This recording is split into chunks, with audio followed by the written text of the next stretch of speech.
Plane में अपनी next heading लिख लेते हैं, इक्वेशन ऑफ अ प्लेन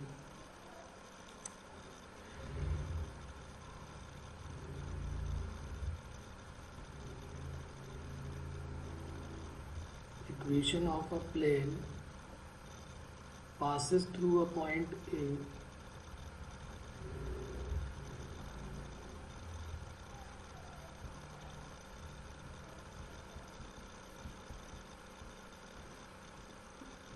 इस पॉइंट ए की पोजीशन वेक्टर हम हमेशा स्मॉल ए लेट करते हैं and is parallel to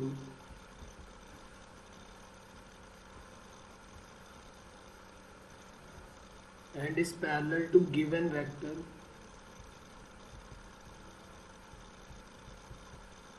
b vector and c vector। एक ऐसी प्लेन की इक्वेशन बतानी है जो एक पॉइंट ए यानी वेक्टर ए से पास करता है और दो वेक्टर बी और सी के उसके प्लेन के पैरेलल है। दो वेक्टर बी और सी उस प्लेन के पैरेलल है। तो सबसे पहले इसका डायग्राम ड्रॉ करते हैं। एक प्लेन हमने एज्यूम कर लिया और सबसे पहली हेडिंग हमारी हो जाएगी वेक्टर फॉर्म।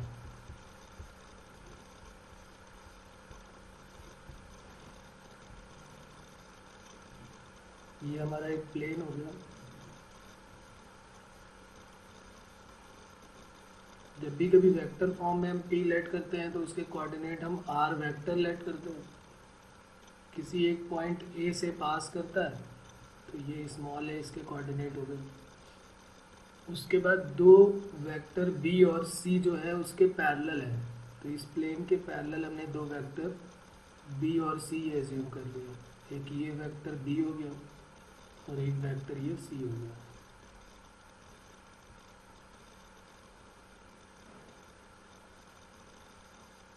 अब इस प्लेन के परपेंडिकुलर एक वेक्टर होगा और ये बी और सी भी इसके पैरेलल हैं। तो अगर मैं पूछूं कि भाई बी क्रॉस सी की डायरेक्शन क्या होगी, तो हमने पढ़ा हुआ है कि दो वेक्टर अगर बी और सी हो तो उनके परपेंडिकुलर होगा बी क्रॉस सी, जो कि परपेंडिकुलर होगा बी और सी के। तो ये एक परपेंडिकुलर वेक्टर हो गया बी क्रॉस सी, जो बी और सी दोनों के परपेंडिकुलर है। ठीक है, यहाँ तक बात क्लियर है। वैसे इसका डायरेक्ट अगर आप फॉर्मूला लिखना चाहें तो इसका फॉर्मूला हो जाएगा r b c scalar triple product of r b c equal to scalar triple product of a b c. भाई देखिए, हमारे पास एक वेक्टर ए है जिससे प्लेन पास करता है और दो वेक्टर के पैरेलल है प्लेन, तो r b c equal to a b c, ये इसका डायरेक्ट फार्मूला हो जाता है। तो हमें तो यही लर्न करना है कि r b c equal to क्या हो जाएगा, a b c scalar triple product of r b c equal to scalar triple product of a b c. अब ये आया कैसे, उसके बारे में बात करते हैं।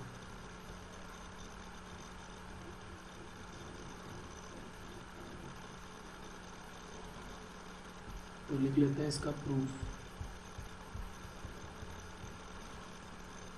ये हमारा गिवन प्लेन है, इस पे कोई एक पॉइंट पी हमने लिया हुआ है। जैसे हम कार्टेशियन फॉर्म में कोई पॉइंट पी लेते हैं ना, उसके coordinate x y z let करते हैं, वैसे ही इस प्लेन पे हमने कोई पॉइंट पी लिया हुआ है जिसके कोऑर्डिनेट हमने आर लिए हैं। आर का मतलब क्या होता है, आर वेक्टर इक्वल टू होता है एक्स आई plus y j plus z के। और एक वेक्टर ये लिया है, ये क्या हो जाता है ए वन आई प्लस या एक्स वन आई प्लस वाई वन जे प्लस जेड वन के, कुछ भी लेट कर सकते हो, ऐसा कोई प्रॉब्लम नहीं। A one A two A three let कर लो या X one X two X three let कर लो। बी वेक्टर और सी वेक्टर भी हमको गिवन होंगे। बी वेक्टर हमको गिवन है एक्स टू आई plus y two j plus z two k, और सी वेक्टर की वैल्यू गिवन है x three i plus y three j plus z three k, ये given. अब जरा आप ये देख के बताएं कि जो p माइनस ये पी ए वैक्टर है, इसको पी ए वैक्टर बोल सकते हैं, a माइनस पी करके, जैसे ए बी वैक्टर होता है ना ओ बी माइनस ओ ए, वैसे पी ए वैक्टर क्या हो जाएगा ए वैक्टर माइनस आर वैक्टर, या ए पी वैक्टर बोलोगे तो आर माइनस ए हो जाएगा, कुछ भी बोल दो। तो ये ए पी वैक्टर जैसे अगर मान लीजिए हमने लिया, क्योंकि हम हमेशा आर को जो है आर से ही ए को माइनस करेंगे, तो ये हमने इसको ए पी वैक्टर ले लिया। ए पी वैक्टर और बी क्रॉस सी वैक्टर, क्या ये दोनों एक दूसरे के परपेंडिकुलर होंगे? यहाँ पर लिख देते हैं a p vector and b cross c vector are perpendicular. अगर दो वेक्टर एक दूसरे के परपेंडिकुलर होंगे तो उनका डॉट प्रोडक्ट क्या होगा? A P dot B cross c equal to 0। दो वेक्टर के परपेंडिकुलर होने की कंडीशन यही है। तो ए पी वैक्टर की वैल्यू क्या हो जाएगी? R minus a vector dot B cross c equal to 0। Dot product करा देते हैं, r dot B cross c minus a vector dot B cross c equal to 0। तो आर बी सी की value क्या हो जाएगी? ए डॉट बी क्रॉस सी तो लिखा हुआ, तो ये हो जाएगा आर बी सी, और ये माइनस को आर एच एस में शिफ्ट कर देंगे तो प्लस हो जाएगा, और ये हो जाएगा ए बी सी। तो ये बन गया हमारा formula r b c equal to a b c. पढ़ा हुआ है ना अपने, a dot B cross c को हम क्या लिख सकते हैं? A b c, scalar triple product of a b C.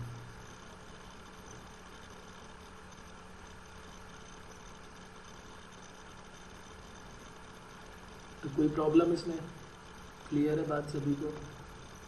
Question जो भी आएगा वो तो डायरेक्ट फार्मूले में पुट कर देंगे, आंसर आ जाएगा। फार्मूला कैसे आया वो सबको आइडिया हो गया ना। हम ये भी इसमें कह सकते थे, यहाँ पर जो ये वैल्यूज दी है ना A P dot B cross C, तो ए पी बी और सी ये तीनों हम बोल सकते हैं कि ये कोप्लेनर भी है। यहाँ से देख के हमको ये भी समझ में आ रहा है कि a p vector comma b vector and c vector are coplanar,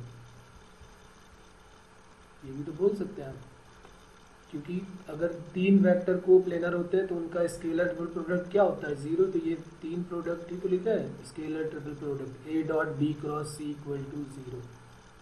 तो चाहे ऐसे बोले आप या इनको परपेंडिकुलर करके ले, r b c equal to a b सी।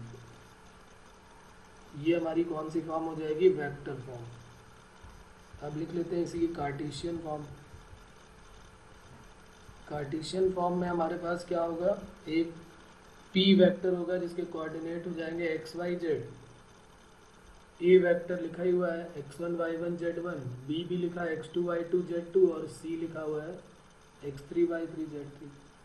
ए के कोऑर्डिनेट हो जाएंगे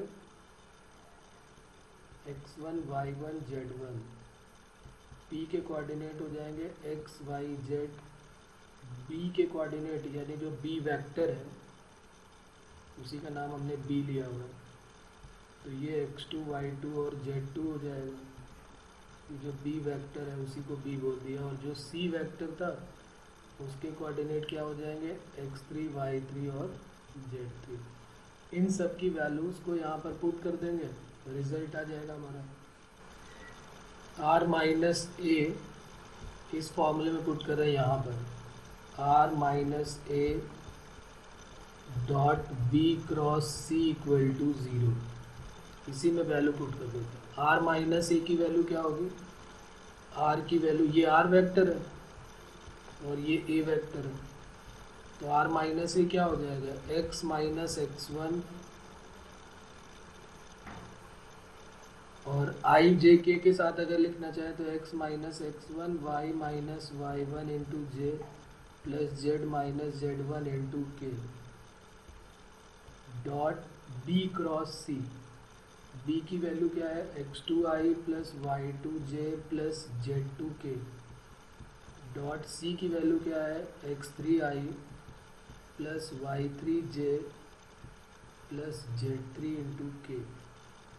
इक्वल टू 0, और इनको हम डिटर्मिनेंट्स में लिख सकते हैं x minus x one, y minus y one, z minus z one, और दूसरा हो जाएगा x2 y2 z2, और तीसरा x3 y3 z3 equal to 0। तो ये जो फॉर्म हमारी है, ये कौन सी फॉर्म हो जाएगी? Cartesian form.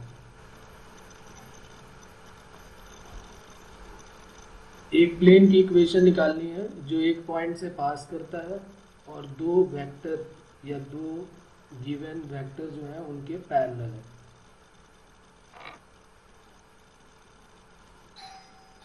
कोई प्रॉब्लम इसमें यहाँ तक?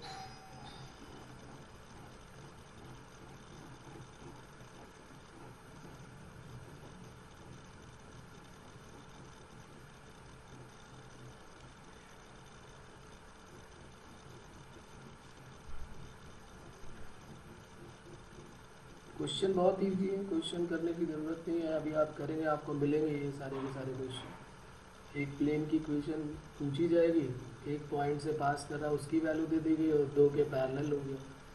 मेन इंपॉर्टेंट हमें जो ये फॉर्मूले हैं जो हमें लर्न करना है, तो आप इनको लर्न कर लो। ठीक है, तो ये हो गया हमारा वेक्टर फॉर्म में और कार्टेशियन फॉर्म में इक्वेशन ऑफ प्लेन का फॉर्मूला हो गया। अब एक और लिख लेते हैं फॉर्मूला।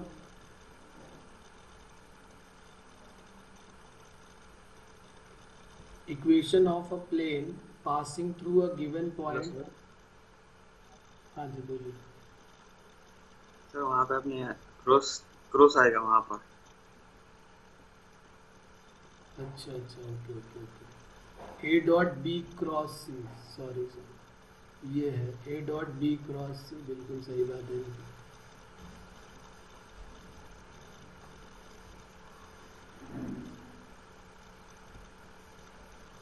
लिख लेते हैं next heading, equation of a plane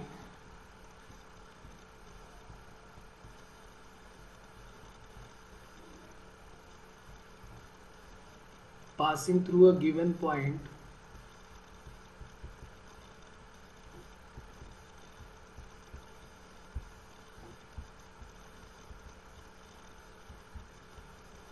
एक कोई पॉइंट ए वेक्टर हमको गिवन होगा जिससे वो पास कर रहा है,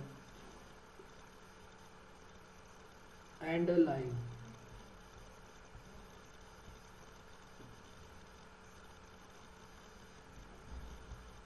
इक्वेशन ऑफ प्लेन बताना है हमको जो एक पॉइंट ए से पास करता है और एक लाइन की वैल्यू गिवन है।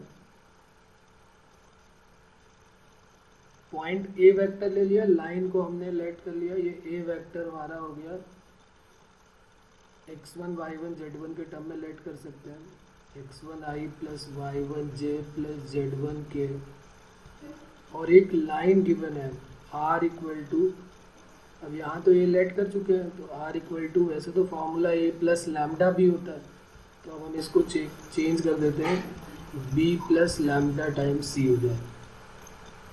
एक ऐसे प्लेन की इक्वेशन बनानी है, ये यहाँ पर इसका डायग्राम ड्रॉ कर लेते हैं। एक ऐसे प्लेन की इक्वेशन बतानी है जो किसी एक पॉइंट ए से पास करता है, ये कोई पॉइंट बी हो गया जिसके कोऑर्डिनेट r हैं, और एक लाइन, ये लाइन गिवन है जो कि किस पॉइंट से पास करती है, बी वेक्टर से, और पैरेलल किसके है, सी वेक्टर के, and parallel to vector c. ये होता है ना फॉर्मूला, आपको याद होगा, equation of a line passing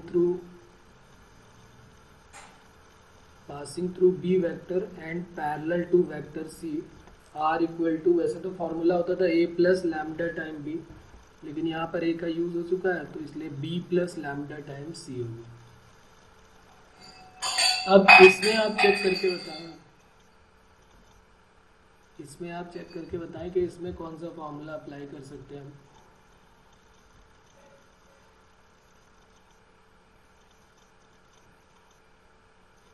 एक कोई पॉइंट हमने P लिया है जिसके कोऑर्डिनेट तो R हो गया, तो ये तो एक AP वेक्टर हो गया, तो ये तो R माइनस ए हो जाएगा, और ये एक, हाँ जी बोलिए sir sir AP cross C vector is equal to 0 आ जाएगा, दोनों पैरेलल है नहीं?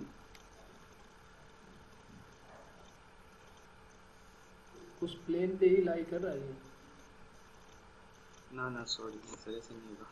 देखो मैं बता दूँ, कोई पॉइंट हमने प्लेन पे लिया हुआ है, ये जो वेक्टर हमारे पास ए बी है, ए बी वेक्टर और ये ए पी वेक्टर और एक तीसरा वेक्टर जो है वो सी वेक्टर है। क्या ये तीनों को हम बोल सकते हैं कि ये तीनों कोप्लैनर होंगे? ये प्लेन हमारा है, ये जो गिवन प्लेन है, इसी प्लेन पे कौन कौन सा वेक्टर हो गया? एक ए पी वेक्टर हो गया, एक ए बी वेक्टर हो गया और एक सी वेक्टर है। ये तीनों एक ही प्लेन पे लाई कर रहे हैं। तो अगर इस एक ही प्लेन पे लाई कर रहे हैं तो कोप्लेनर की कंडीशन होती है तीनों का स्केलर ट्रिपल प्रोडक्ट क्या होता है? 0। तो हम बोल सकते हैं कि ए बी वेक्टर या a p vector, a b vector और सी वेक्टर का स्केलर ट्रिपल प्रोडक्ट 0। तो ए पी वेक्टर क्या हो जाएगा? आर माइनस ए, ये हो जाएगा बी माइनस ए और ये हो जाएगा सी और इक्वल टू क्या हो जाएगा? 0। तो ये हमारा फॉर्मूला हो गया।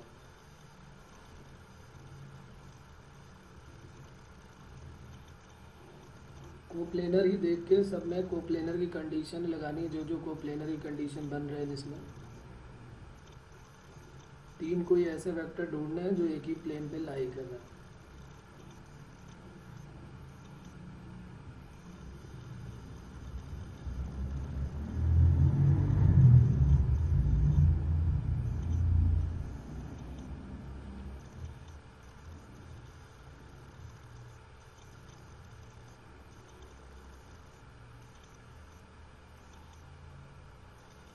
ठीक है ना? यहाँ तक बात क्लियर है। उसके बाद आगे बात करते हैं एंगल बिटवीन 2 प्लेन की, कि अगर 2 प्लेन के एंगल निकालने हैं हमको तो कैसे फाइंड आउट करेंगे।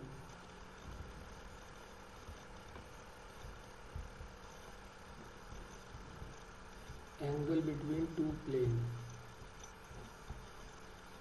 अब इसमें भी 2 फॉर्म होंगी, एक कार्टेशियन फॉर्म में होगी और एक वेक्टर फॉर्म में होगी। 2 प्लेन हमको गिवन होंगे, उन दोनों प्लेन के मिड का एंगल फाइंड आउट करना है। जैसे 2 लाइन के मिड का एंगल हमने फाइंड आउट किया था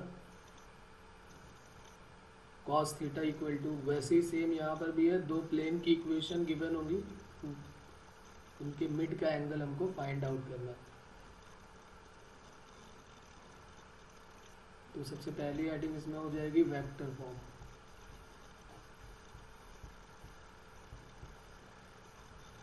एक प्लेन हमको ये गिवन है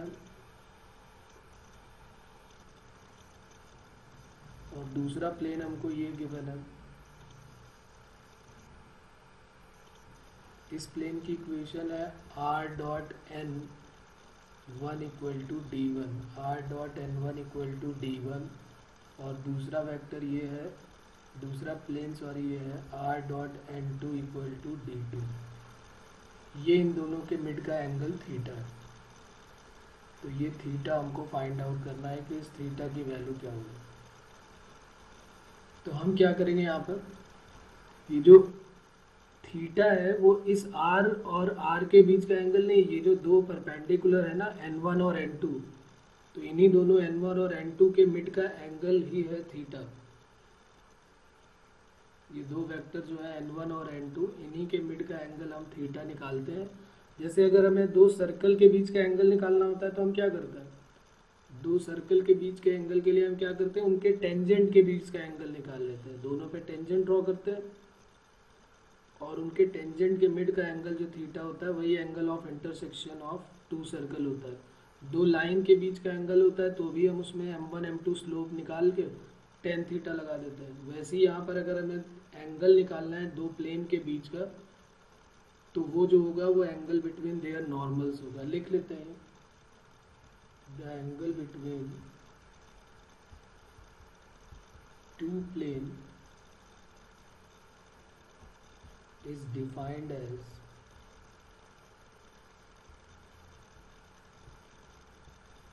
एंगल बिटवीन देयर नॉर्मल। तो नॉर्मल हमारे पास n1 और n2 है। n1 और n2 को लेके cos थीटा का फॉर्मूला सबने पढ़ा हुआ है। cos थीटा का क्या फॉर्मूला होता है?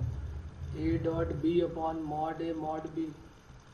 अगर हमारे पास दो वेक्टर a और b गिवन है, तो यहाँ पर दो वेक्टर क्या गिवन है? n1 वेक्टर और n2 वेक्टर। तो n1 dot n2 divided by modulus of n1 multiplied by modulus of n2। cos theta का ये फार्मूला हमारा हो जाएगा। cos theta equal to n1 dot n2 upon modulus of n1 into modulus of n2। अब ये दोनों line अगर perpendicular है या दोनों प्लेन अगर परपेंडिकुलर है, तो केस फर्स्ट हो जाएगा इफ प्लेन्स आर परपेंडिकुलर। अगर परपेंडिकुलर होंगे तो थीटा 90 cos 90 की वैल्यू 0, तो n1 डॉट n2 की वैल्यू क्या हो जाएगी? याद होगा आपको, ये मैं पहले भी बता चुका हूँ कि दो वेक्टर अगर परपेंडिकुलर प्रूफ करने हैं तो उनका डॉट प्रोडक्ट 0 हो जाएगा। तो ये हमारा फॉर्मूला हो गया cos theta equal to n1 dot n2 upon modulus of n1 into modulus of n2। और अगर परपेंडिकुलर है तो उनका डॉट प्रोडक्ट 0, और अगर पैरेलल है तो उनका cross product 0।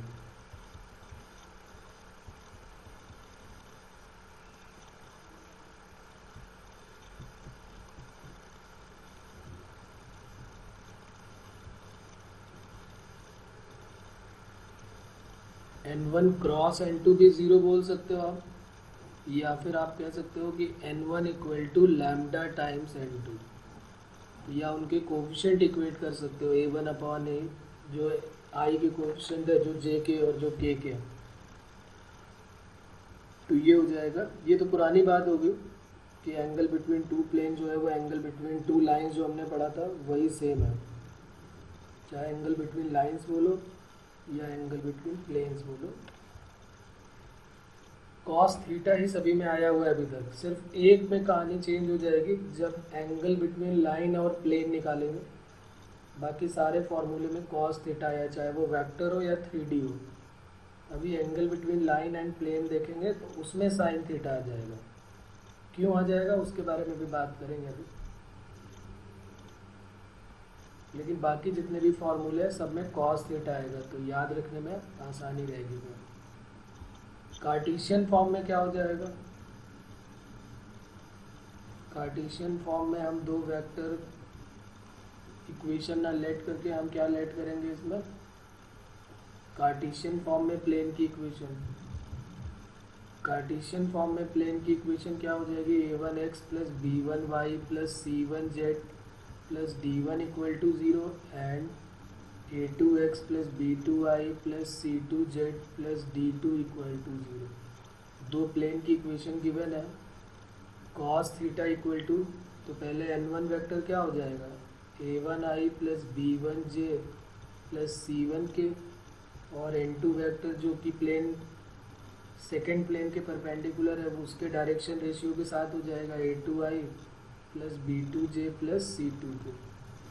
cos theta equal to, अभी हमने रिजल्ट निकाला ना, n1 dot n2 upon modulus of n1 modulus of n2, दोनों का डॉट प्रोडक्ट कर देंगे तो a1 a2 plus b1 b2, और ये पहले भी पढ़ चुके हैं, डिवाइडेड बाई पहले वाले के कोफिशिएंट का square a1 square b1 square c1 square a2 square plus b2 square plus c2 square.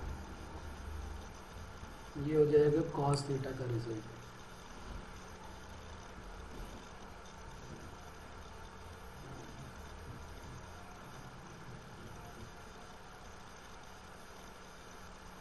अब इसमें भी दो फॉर्म हो जाएंगे, परपेंडिकुलर फॉर्म, और अगर ये दोनों परपेंडिकुलर है प्लेन तो क्या होगा, और पैरेलल है तो क्या होगा।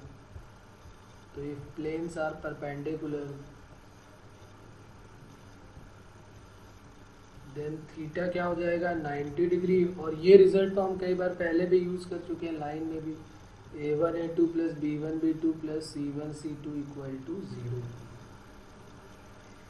दूसरा क्या हो जाएगा? अगर पैरेलल होंगे तो इनके कोफिशिएंट इक्वेट करा देंगे।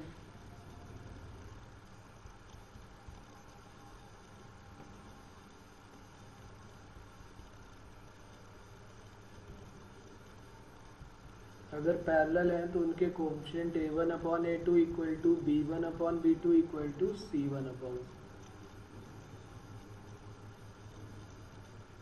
ठीक है बच्चों। अब सबसे बढ़िया बात क्या है प्लेन में,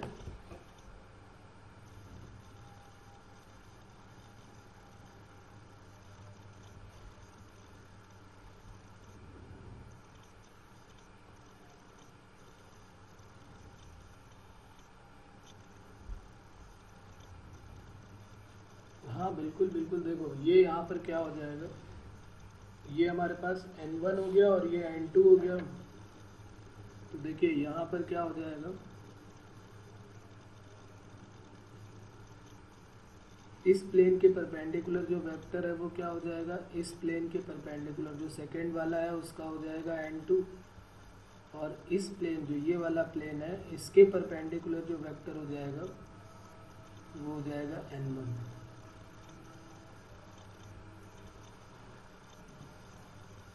दो प्लेन अगर हम लेते हैं तो दोनों प्लेन के n1 और n2 के मिड का जो एंगल होगा वो हो जाएगा एंगल बिटवीन टू प्लेन्स।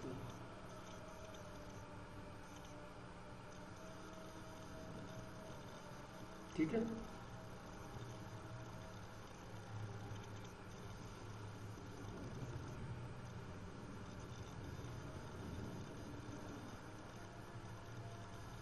तो अभी क्वेश्चन लिख लेते हैं। वैसे आप एक कोशिश ये करें कि अगर नॉर्मल, अगर हमें इक्वेशन निकालनी, इक्वेशन गिवन है तो वेक्टर फॉर्म में अगर गिवन है तो कोई एक याद रख सकते हैं हम, चाहे कार्टेशियन में याद रखें या वेक्टर में याद रखें, क्योंकि कार्टेशियन में चेंज करना हमको आता है, वेक्टर को कार्टेशियन में और कार्टेशियन को वेक्टर में। जैसे मैं एक क्वेश्चन दे रहा हूँ उसमें एक वेक्टर और एक कार्टेशियन दे रहा हूँ, उसका एंगल आपको फाइंड आउट करना है। लिख लेते हैं question, find the angle between the planes, find the angle between the planes 2x plus y minus 2z plus 3 equal to 0 and r dot 6i plus 3j plus 2k equal to 5। इन दोनों के mid का angle find out करना है।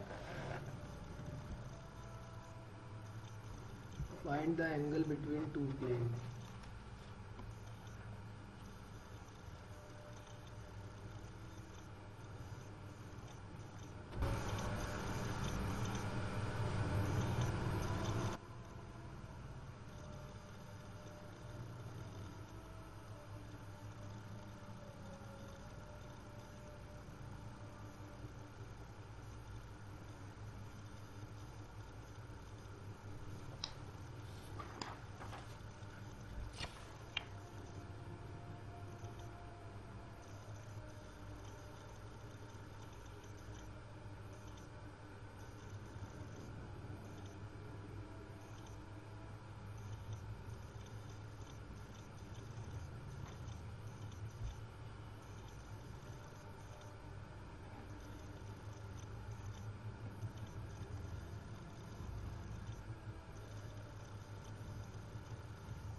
Hello sir.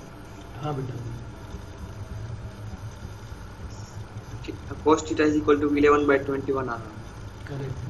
theta is equal to cos inverse 11/21। बिल्कुल सही, बिल्कुल। तो देखो यहाँ पर या तो दोनों को वेक्टर फॉर्म में कन्वर्ट कर लो या तो दोनों को कार्टेशियन फॉर्म में कन्वर्ट कर लो। तो जैसे यहाँ पे 2x plus y minus 2z plus 3 equal to 0 है, इसको भी कार्टेशियन फॉर्म में अगर चेंज करेंगे तो r की वैल्यू क्या लेट कर लेंगे, xi plus y j plus z k dot 6i plus 3j plus 2k equal to 5, और मल्टीप्लाई जैसे ही आप करोगे डॉट प्रोडक्ट करेंगे तो 6x plus 3y plus 2z equal to 5। तो ये बन गई इक्वेशन 1 और ये 2। चाहे इनको वेक्टर फॉर्म में करो या cartesian form, cos theta equal to a1 a2, 6 2 ज़ा 12 हो जाएगा, b1 b2 3, c1 c2 minus 4 divided by under root 2 square plus 1 plus 4, और ये दूसरे में क्या हो जाएगा 36 प्लस 9 प्लस 4।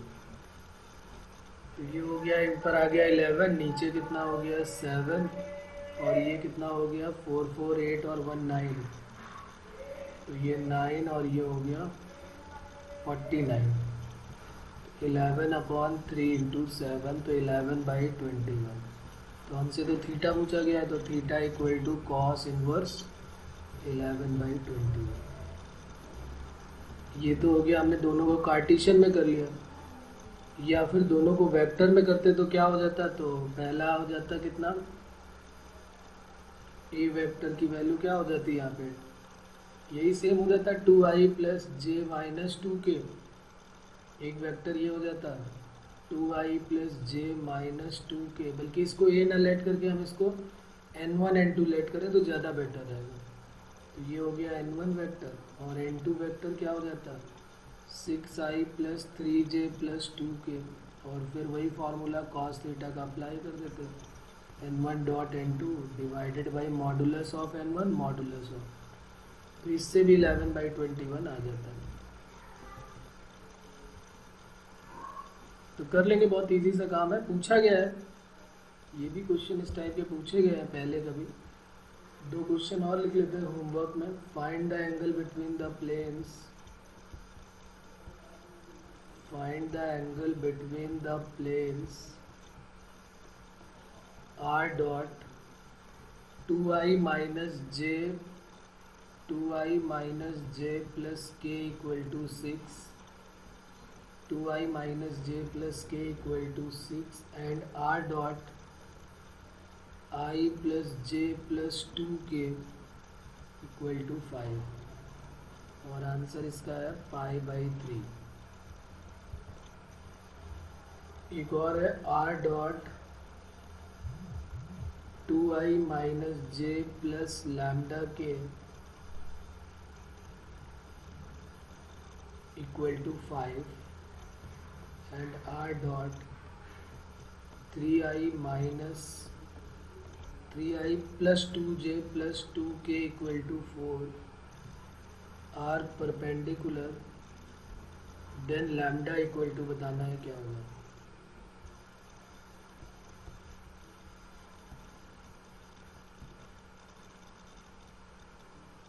ठीक है, तो ये 2 क्वेश्चन हमारे हो जाएंगे। बहुत इजी सा पार्ट होता है ये इक्वेशन, अगर एंगल हमें निकालना है तो angle between 2 planes.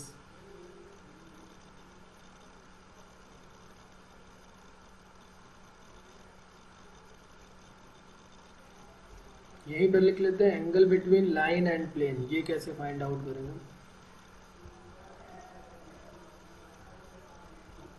Angle between line and plane, एक लाइन गिवन होगी और एक प्लेन गिवन होगा। अब हमें इन दोनों के मिड का एंगल फाइंड आउट करना है।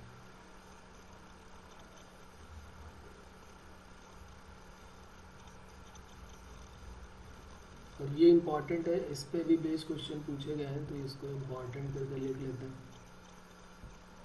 Angle between line and plane इसलिए इम्पॉर्टेंट है क्योंकि हम फॉर्मूला याद रखते हैं तो सब में कॉस थीटा अप्लाई होता है, यहाँ पर जो है साइन थीटा अप्लाई। ये कई बार पूछा गया है जेईई के पेपर में।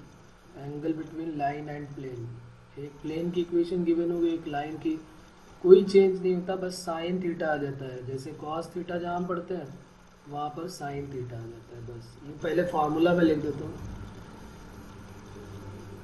Late the equation of line be x minus x1 upon a y minus y1 upon b z minus z1 upon c।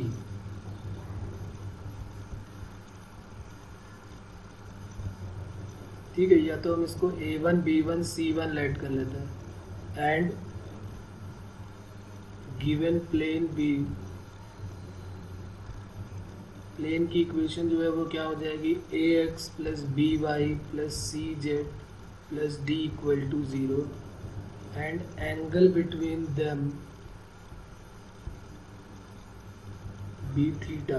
अगर इनके बीच का एंगल थीटा है तो formula sine theta equal to क्या हो जाता है, a1 plus b1 plus c1 whole divided by under root a1 square plus b1 square plus c1 square multiplied by a square plus b square plus c square. ये angle between line and plane है। कैसे आया अभी बात करते हैं इसके बारे में। पहले तो फार्मूला लिख लिया हमने और डायरेक्ट फार्मूला ही यूज़ करना है उसमें। जो भी लाइन होगी उसको लाइन की इक्वेशन से कंपेयर कर देंगे और जो प्लेन होगा उसको प्लेन की इक्वेशन से कंपेयर कर देंगे। बस ये ध्यान रखना है कि सब में कॉस थीटा होता है लेकिन लाइन और प्लेन में साइन थीटा होता है। क्यों हो जाता है वो अभी हम बात करते हैं। वैसे तो सारे में अभी तक कॉस थीटा ही आया एंगल के लिए। एक्चुअली में यहाँ पर जो एंगल बनता है वो थीटा नहीं बनता है, होता यहाँ पर कॉस थीटा ही है, लेकिन जो एंगल होता है वो थीटा ना बन के 90 माइनस थीटा बन जाता है। और 90 माइनस थीटा की वजह से कॉस 90 माइनस थीटा क्या बन जाता है, साइन थीटा। तो देख लेते हैं इसका डायग्राम।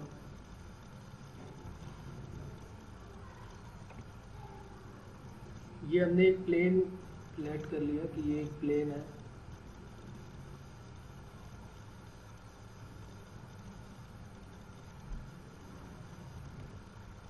ये हमारा हो गया प्लेन और ये हमारी एक हो गई लाइन। ये गिवन लाइन हो जाएगी, ये प्लेन हो गया।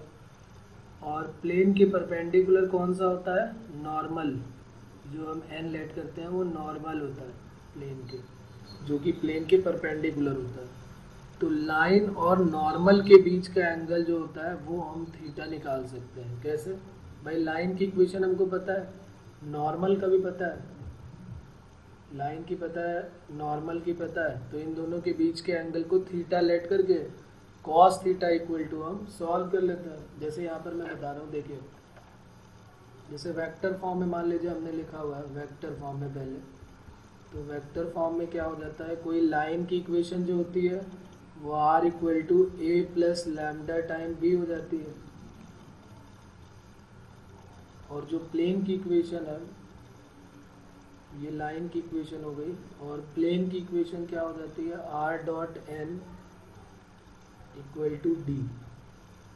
तो लाइन और प्लेन के बीच का जो एंगल है वो थीटा नहीं है, वो हमने क्या लेट किया, 90 माइनस थीटा, क्योंकि लाइन और नॉर्मल के बीच का एंगल जो है वो थीटा है।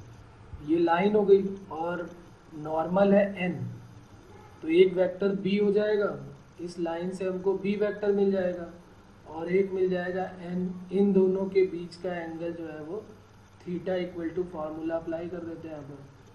तो इसलिए कॉस थीटा इक्वल टू क्या हो जाता है, cos theta equal to b dot n divided by modulus of b और इनटू मॉडुलस ऑफ एन।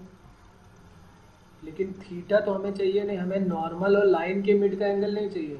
हमारा जो रिक्वायर्ड एंगल है वो लाइन और प्लेन के मिड का एंगल।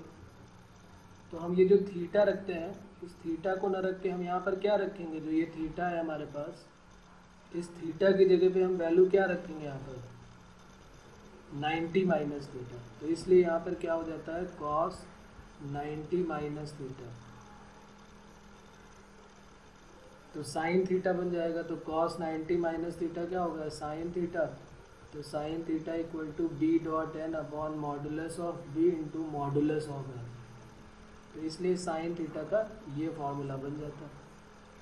ये यही सेम जो है कार्टेशियन फॉर्म में भी यही सेम बन जाता है।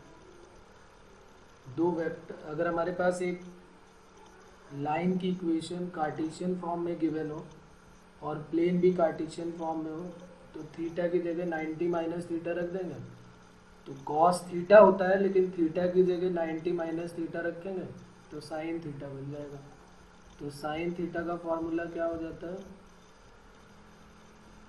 जो अभी हमने यहाँ पर लिखा हुआ है, a1 plus b1 plus c1, a1 plus b1 plus c1 divided by under root a square plus b square plus c square multiplied by a1 square plus b1 square plus c1 square.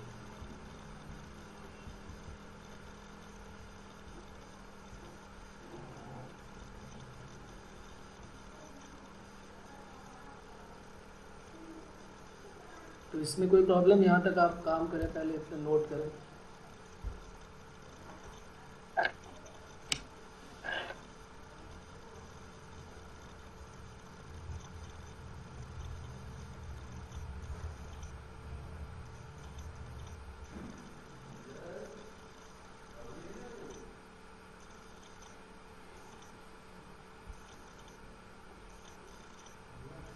अब इसमें एक question लिख लेते हैं।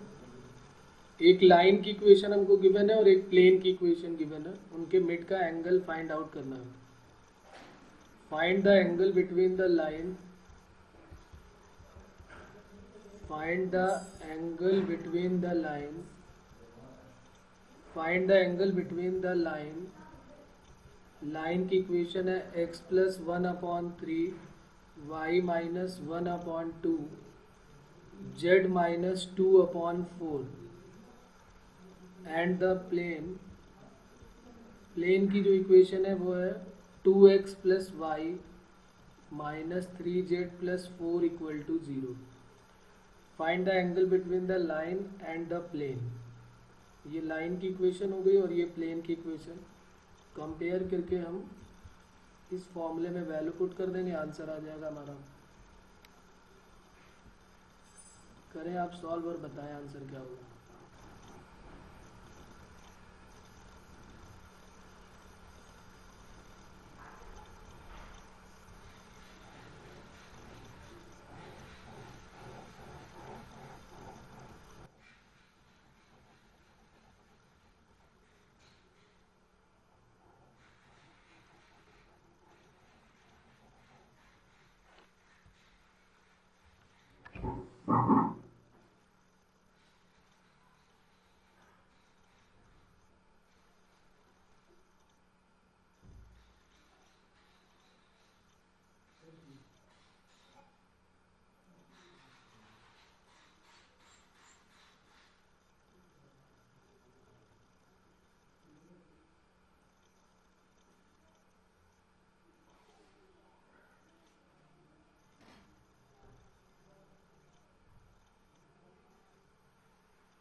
जो line given है इसको हम कंपेयर कर देंगे x minus x1 upon a1, y minus y1 upon b1 और z minus z1 upon c1। इसको इस लाइन को कंपेयर करेंगे तो यहाँ से a1 की वैल्यू 3, b1 की वैल्यू 2 और c1 की वैल्यू 4। और जो प्लेन है 2x plus y minus 3z plus 4 equal to 0, इसको कंपेयर कर लेंगे ax plus B Y plus C Z plus d equal to 0 से। तो यहाँ से a की वैल्यू 2, b की वैल्यू 1 और c की वैल्यू -2। और sine theta equal to formula apply कर देंगे a1 plus b b1 plus c c one whole divided by under root a square plus b square plus c square multiplied by a one square plus b one square plus C one square, और इसकी value आ जाएगी -4/406। तो theta equal to क्या हो जाएगा, sine inverse -4/√406। ये हमारा answer होगा।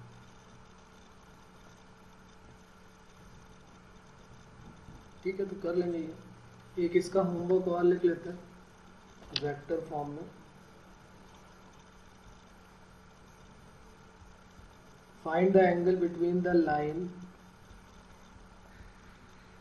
Find the angle between the line, और लाइन की इक्वेशन जो है वो R vector equal to I plus 2j minus K plus lambda times I minus J plus K, and the plane, plane की equation है are dot 2i minus J plus K equal to 4।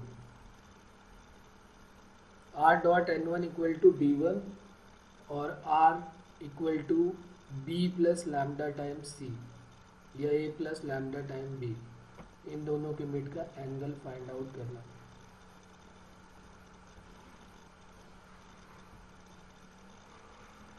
Okay,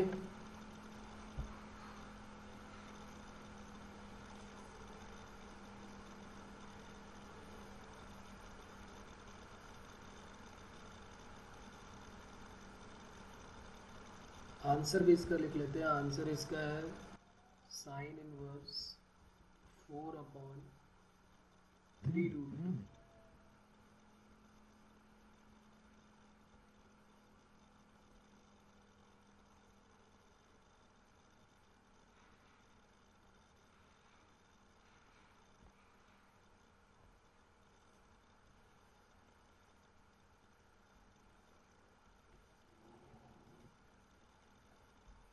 चलिए फिर आगे बढ़ते हैं। यहाँ तक कोई प्रॉब्लम तो नहीं किसी को?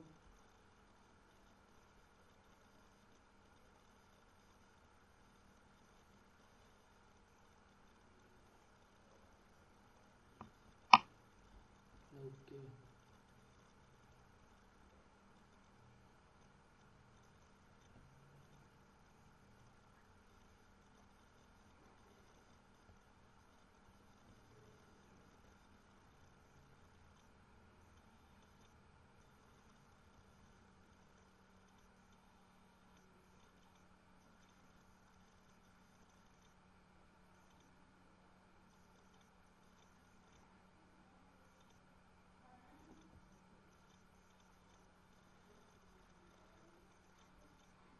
नेक्स्ट हेडिंग लिख लेते हैं, equation of a plane passing through the line of intersection of two plane. Equation of a plane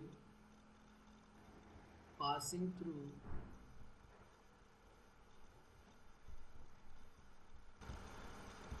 equation of a plane passing through the line of intersection of two plane,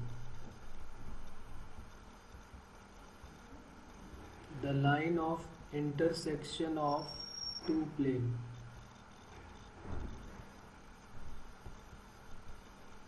एक ऐसे plane की equation बतानी है जो दो plane के intersection से पास करता है, उस प्लेन की इक्वेशन हमको फाइंड आउट करनी है। इसको करने के पहले मैं आपको याद दिला दूं, आपने इसको फैमिली ऑफ लाइंस में पढ़ा था, और वो भी 2D में। एक ऐसी लाइन की इक्वेशन जो दो लाइन के इंटरसेक्शन से पास करती है। मैं याद दिला देता हूँ आपको, आप में से कई लोगों को याद भी होगा। एक लाइन ये L1 है और एक लाइन L2 है। ये स्ट्रेट लाइन की बात है, ये उन दिनों की बात है जब हम स्ट्रेट लाइन पढ़ा करते थे। तो ये L1 और L2 अगर दो लाइन गिवन है, उन लाइन के इंटरसेक्शन से पास होने वाली लाइन की इक्वेशन बतानी है, और वो इनफाइनाइट लाइन पॉसिबल है। एक यहाँ से जा सकती है, एक यहाँ से जा सकती है, एक यहाँ से जा सकती है। इनफाइनाइट लाइन पास हो सकती है ना। किसी को फॉर्मूला पता है इस लाइन का क्या होता है? एक ऐसी लाइन की इक्वेशन जो दो लाइन के इंटरसेक्शन से पास करती है।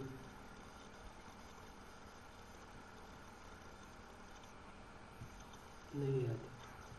L1 plus lambda time L2, ये 2D की बातें हैं जब हम स्ट्रेट लाइन में थे कि अगर दो लाइन, फैमिली ऑफ लाइन भी बोलते थे। हाँ जी बिल्कुल। और फिर इस लैम्डा की वैल्यू निकाल लेते थे क्योंकि वो कहता था कि किसी पॉइंट से पास करता है तो उसको सेटिस्फाई करा देते थे तो लैम्डा आ जाता था, और फिर लैम्डा की वैल्यू इसी में पुट कर देते थे तो आंसर आ जाता था।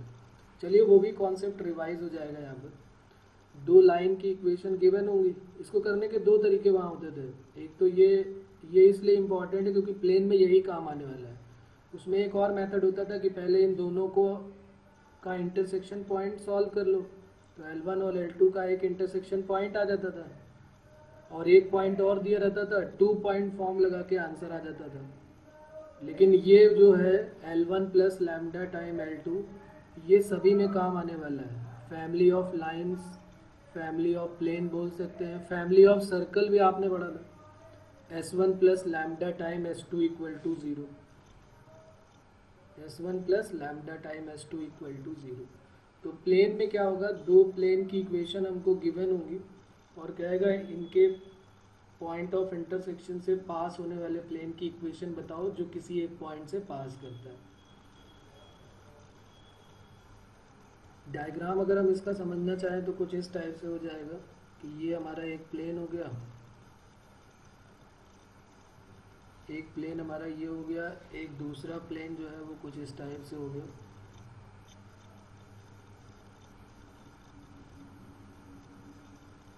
ये प्लेन 1 हो गया और ये प्लेन 2 हो गया।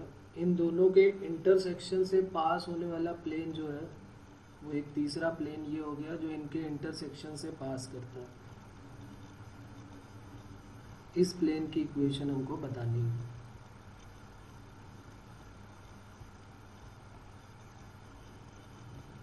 इसकी इक्वेशन हमको फाइंड आउट करना है। तो क्या करेंगे, equation of family of plane क्या हो जाएगा, चाहे वो वेक्टर फॉर्म में हो या कार्टेशियन फॉर्म में, दोनों के लिए एक ही मेथड होगा। जैसे मान लिया अगर हमें वेक्टर फॉर्म में पहला देखना है, वेक्टर फॉर्म में, तो वेक्टर फॉर्म में दो प्लेन की इक्वेशन गिवन होगी, r dot n1 equal to d1 और दूसरा हो जाएगा r dot n2 equal to d2। तो हम क्या करेंगे, r dot n1 minus d1 equal to 0 और r dot n2 minus d2 equal to 0। और क्या फॉर्मूला बन जाएगा, equation of plane passing through intersection of two plane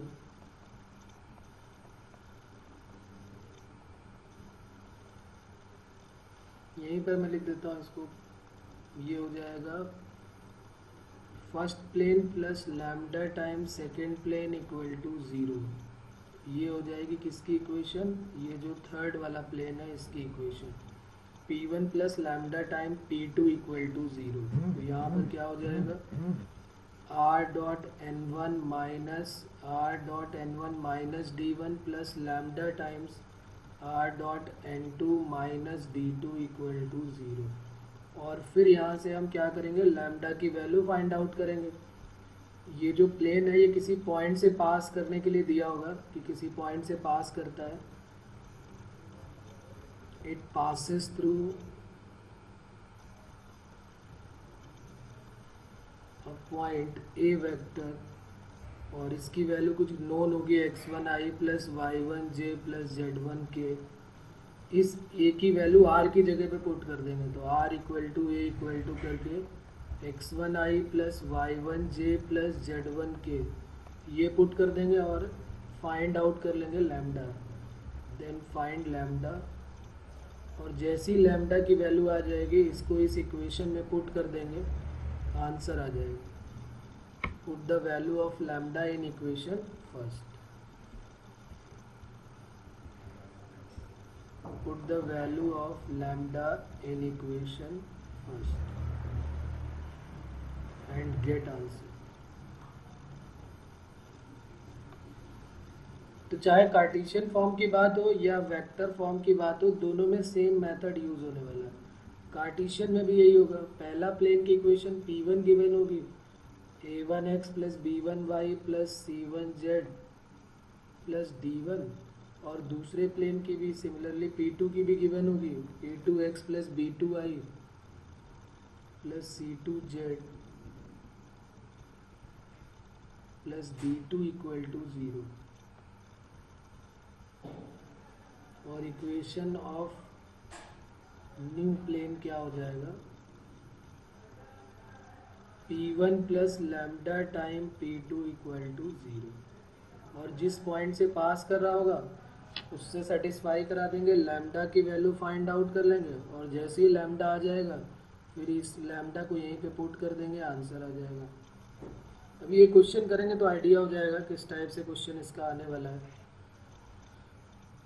बहुत इजी सा पार्ट है।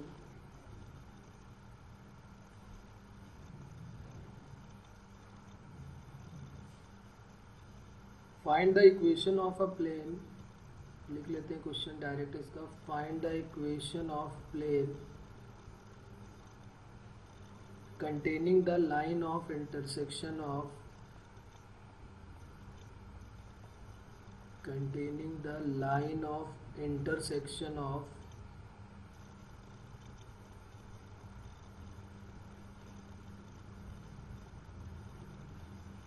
x plus y plus z minus 6 equal to 0 and 2x plus 3y plus 4z plus 5 equal to 0 and passing through 1, 1, 1। तो ये जो 1, 1, 1 है इससे satisfy करा देंगे तो वहाँ से लैम्डा की वैल्यू आ जाएगी। पहले क्या करेंगे, पहला प्लेन प्लस लैम्डा टाइम दूसरा प्लेन इक्वल टू 0, और इससे पास करा के लैम्डा की वैल्यू और लैम्डा की वैल्यू पुट करके आंसर आ जाएगा। तो आप सॉल्व करें और आंसर बताएं क्या है फाइनल आंसर।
हो गया, आ गया आंसर।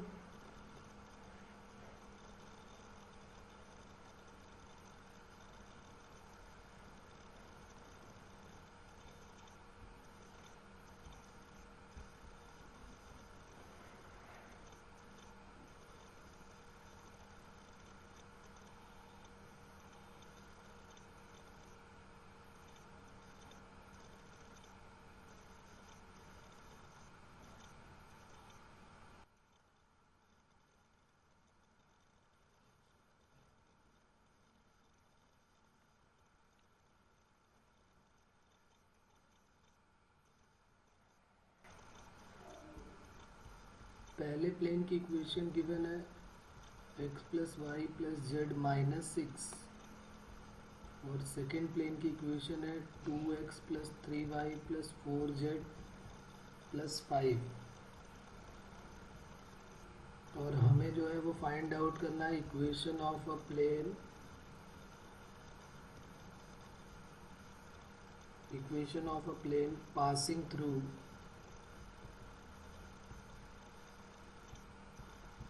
the intersection of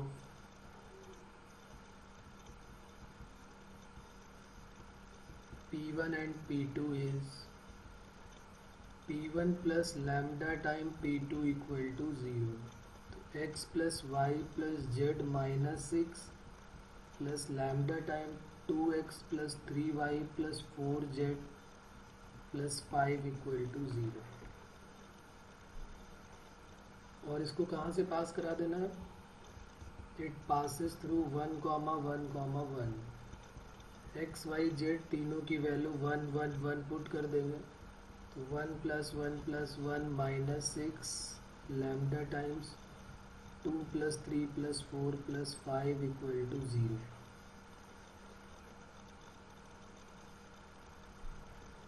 तो लैम्डा की वैल्यू यहाँ से क्या आ जाएगी? ये 3 माइनस 3 होगा तो उधर जाके 3 हो गया, तो और ये हो गया 3 2 5 5 10 14, तो 3/14 आ गई लैम्डा की value.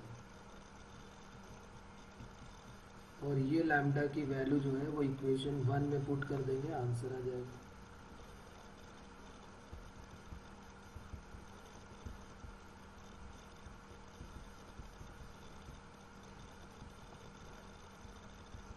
x plus y. Hello sir. हाँ बेटा बोलो। 10x plus 23/2y plus 13z is equal to 69/2। 2 LCM लेके कट कर देंगे, इंटीजर में आ जाएगा आंसर। सही है। हाँ हाँ।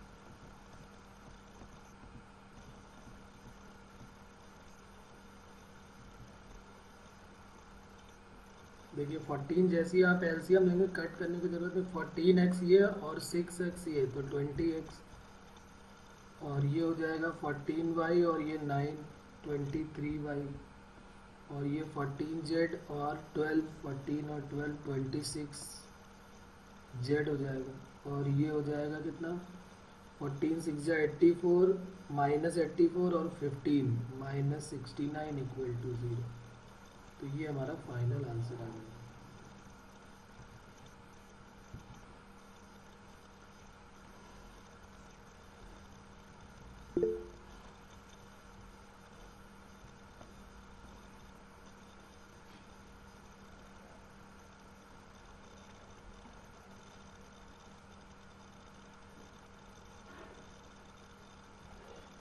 अच्छा, यहाँ पर जैसे इसने बोला है कि इंटरसेक्शन से पास करती है और ये पॉइंट से पास करती है।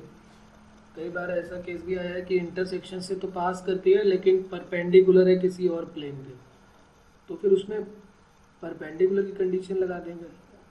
जैसे यहाँ पर हमने point x y z put कर दिया है, वहाँ पर हम परपेंडिकुलर की कंडीशन अप्लाई कर देंगे कि दोनों का डॉट प्रोडक्ट 0 कर देंगे, तो उससे भी लैम्डा आ जाएगा।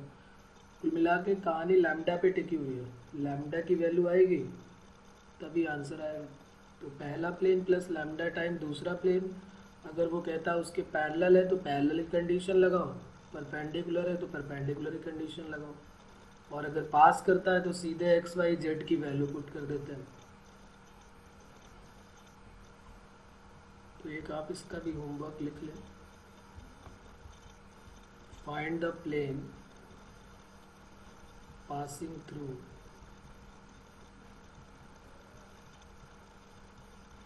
Intersection of plane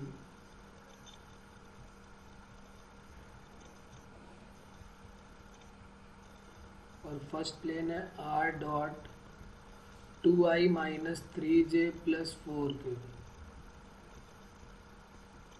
equal to 1 and r dot I minus j plus 4 equal to 0 and perpendicular to R dot 2i minus j plus k equal to minus 8। एक ऐसे प्लेन की equation बतानी है जो P1 और P2 के intersection से पास करता है और इसके परपेंडिकुलर है।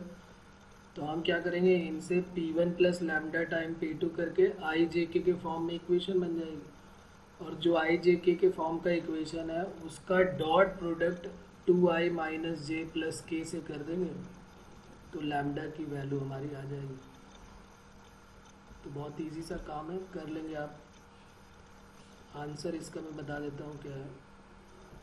Are dot minus 5i plus 2j plus 12k equal to 47, ये हमारा आंसर हो गया।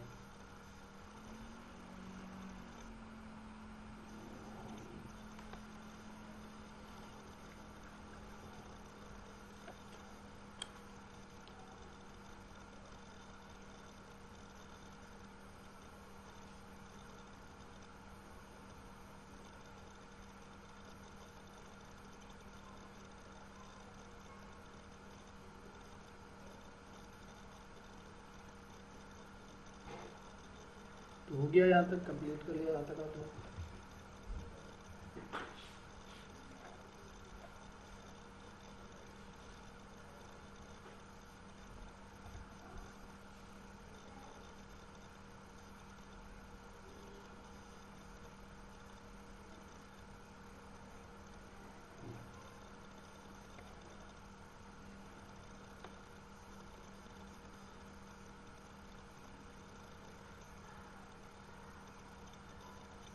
एक फॉर्मूला और लिख लेते हैं, ये भी आपने स्ट्रेट लाइन में पढ़ा हुआ है। परपेंडिकुलर डिस्टेंस का, perpendicular distance of a plane to a given point. जैसे परपेंडिकुलर लेंथ का होता था 2D में, p equal to ax1 plus by1 plus cz1, बल्कि c लेते थे क्योंकि 2D में तो z था नहीं, तो ax1 plus by1 plus c upon under root a square plus b square. वही है ये perpendicular distance of a point, perpendicular distance of a point from a plane. और इसमें भी वेक्टर फॉर्म और कार्टेशियन फॉर्म है। पहले मैं 2D की याद दिलाता हूँ आपको।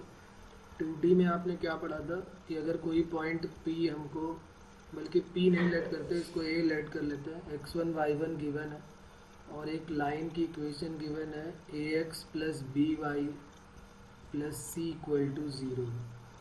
कोई लाइन की इक्वेशन गिवन है ax plus by plus c equal to 0 और एक पॉइंट गिवन है ax1 y1, ये perpendicular length p equal to क्या फार्मूला होता था, modulus of ax1 plus by1 plus c upon under root a square plus b square. इसका derivation भी हम लोगों ने किया हुआ था,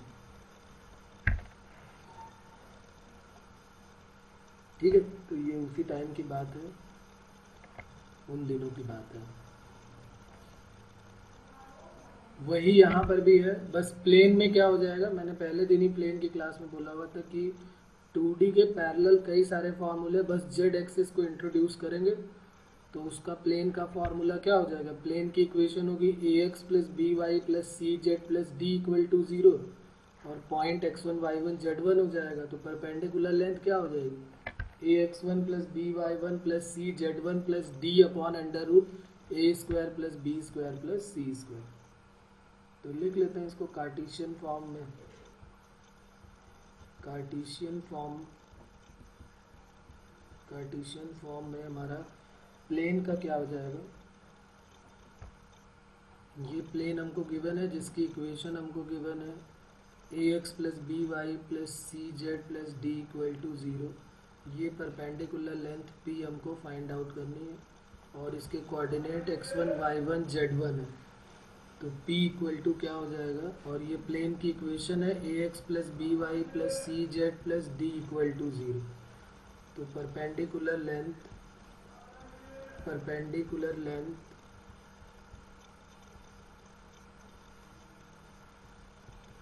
p इक्वल टू क्या हो जाएगा, modulus of ax1 plus by1 cz1 plus d upon whole divided by a square plus b square plus c square. ये हमारा रिजल्ट हो जाएगा जिसको हमें डायरेक्ट अप्लाई करना है और सीधे आंसर आएगा। इसमें कोई प्लेन की इक्वेशन गिवन होगी और एक पॉइंट गिवन होगा, बहुत इजी से सम बनने वाला है इसका।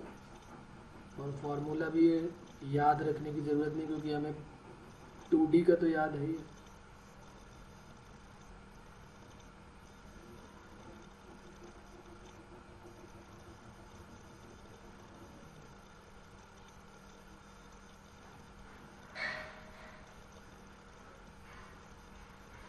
दूसरा इसी में लिख लेते हैं कार्टेशियन फॉर्म में। कार्टेशियन फॉर्म में तो लिख लिया, वेक्टर फॉर्म में लिख लेते हैं। तो वेक्टर फॉर्म में क्या हो जाएगी कहानी, बस प्लेन की जो इक्वेशन है, इक्वेशन ऑफ प्लेन जो है वो क्या हो जाएगा, r dot n equal to d हो जाएगा। और जो पॉइंट है वो जो पॉइंट A है उसके कोऑर्डिनेट क्या हो जाएंगे a वेक्टर। और बस वही परपेंडिकुलर लेंथ का फॉर्मूला फिर वही हो जाएगा ax1 प्लस by1 का। तो आप चाहें तो इसको पहले कार्टेशियन फॉर्म में कन्वर्ट कर लें और फिर कार्टेशियन का ही सिर्फ याद रखें तो भी बहुत बढ़िया है, क्योंकि कई सारे वेक्टर के फॉर्म अलग दिखाई देंगे, अलग याद रखना पड़ेगा, कार्टेशियन अलग। कोशिश आप चाहे लाइन का क्वेश्चन करें या प्लेन का करें, एक फॉर्म याद रखें और एक को कन्वर्ट कर लें। जैसे कार्टेशियन में गिवन है और कार्टेशियन में हमें नहीं सॉल्व करना, वेक्टर में करना है तो वेक्टर में कन्वर्ट कर लिया, ठीक है ना। तो बोझ आपके ऊपर थोड़ा कम हो जाएगा। नहीं तो फिर दोनों याद रखे तो बहुत बढ़िया है, फिर तो याद होती नहीं है, कहने की बातें अलग है। तो परपेंडिकुलर लेंथ का फॉर्मूला इसमें क्या हो जाएगा, d minus a dot n divided by modulus of n, ये फार्मूला हो जाएगा।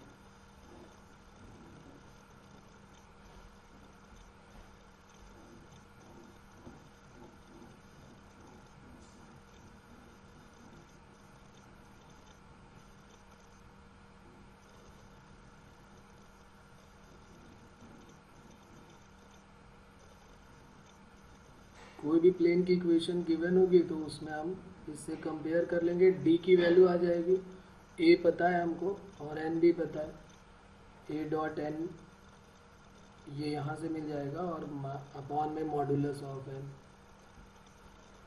तो ये परपेंडिकुलर लेंथ के दो फार्मूले हमारे बन जाएंगे, वेक्टर फॉर्म में और कार्टेशियन फॉर्म में। आप कोशिश यही करें कि किसी एक फॉर्म को याद करें, और कार्टेशियन याद रखना ज़्यादा इजी है क्योंकि हम कार्टेशियन का फॉर्मूला पहले कर चुके हैं 2D में।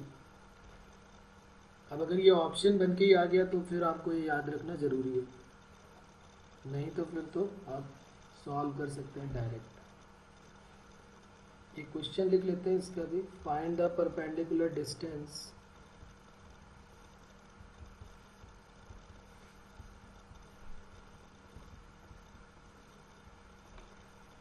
Of the point 2, 3, -5 from the plane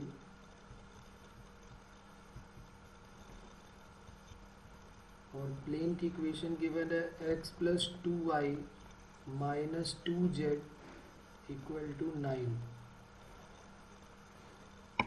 तो सॉल्व करें आप और आंसर बताएं इसका क्या है।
Hello sir. हाँ बेटा 3, आंसर इज 3। Okay correct. ये जो प्लेन है इसको हम कंपेयर कर लेते हैं। x plus 2y plus minus 2z minus 9 equal to 0 को ax plus by plus cz plus d equal to 0 से। तो a की वैल्यू हो गई 1, b हो गया 2, c हो गया -2 और d -9 और 2 3 -5 x1 y1 z1 हो गया। फॉर्मूला हमारे सामने है ax1 plus by1 plus cz1 plus d upon √a² plus b² plus c। सारी वैल्यूज इसमें पुट कर देंगे, आंसर आ जाएगा 3। ये सारे लोग कर लेंगे। अच्छा एक और चलते चलते एक फॉर्मूला मैं बता देता हूँ। आपने distance between two parallel line पढ़ा था। दो पैरेलल लाइन अगर हमको गिवन है ax plus B Y plus C one equal to 0, ax plus B Y plus C two equal to 0, तो दो पैरेलल लाइन के बीच का फॉर्मूला क्या होता था? d equal to c1 minus C two upon √a² plus b²। Same वैसा ही इसमें है, distance between two parallel plane.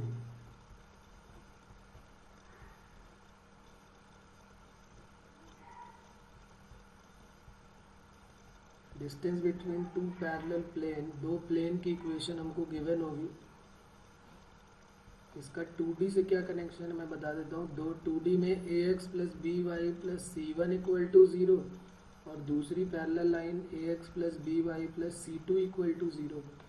दो पैरेलल लाइन गिवन है, इनके बीच की डिस्टेंस d का फॉर्मूला होता था c1 माइनस सी टू या c2 minus c1 upon √a² plus b²। तो 3D में क्या हो जाएगा? Let the equation of two parallel plane,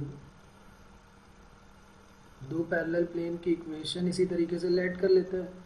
ax plus B Y plus C Z plus d1 equal to 0, ax plus B Y plus C Z plus d2 equal to 0। Then distance between two parallel plane,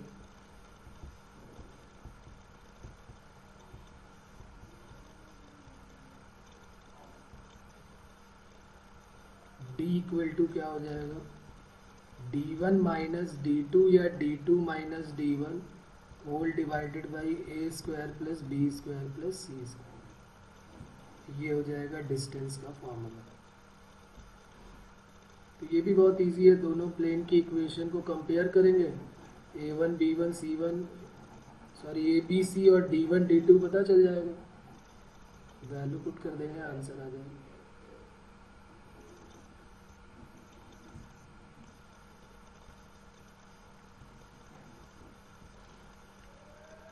कोई problem इसमें? एक इसका भी question चलिए लिख लेते हैं। Find the distance between parallel plane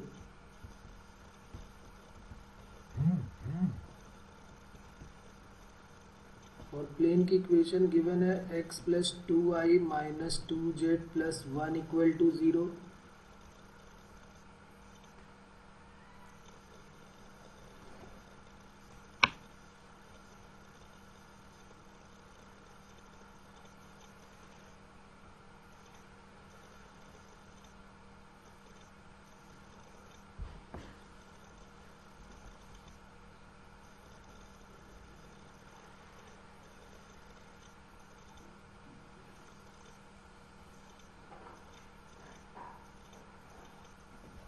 distance between parallel plane x plus 2y minus 2z plus 1 equal to 0 and 2x plus 4y minus 4z plus 5 equal to 0। अब दो पैरेलल प्लेन जो होते हैं उनके x y z के coefficient same होते हैं। देखो x के y के और z के दोनों के सेम है। यहाँ पर अलग है, यहाँ 1 2 माइनस 2 है, यहाँ पे 2 2 माइनस 4 है। तो सबसे पहले वाले प्लेन को जो है हमें एज इट इज़ रखना है और सेकंड वाले को 2 से डिवाइड कर देते हैं। X plus 2i minus 2z plus 1 equal to 0, और सेकेंड को डिवाइडेड बाई 2 कर देते हैं, तो 2 से डिवाइड कर देंगे तो x plus 2i minus 2z plus 5/2 equal to a की वैल्यू 1, b की वैल्यू 2, c की वैल्यू -2, d1 1, d2 5/2, और फार्मूला हमारे सामने है d equal to d1 minus d2 whole divided by a square plus b square plus c square. Solve किया किसी ने इसका आंसर?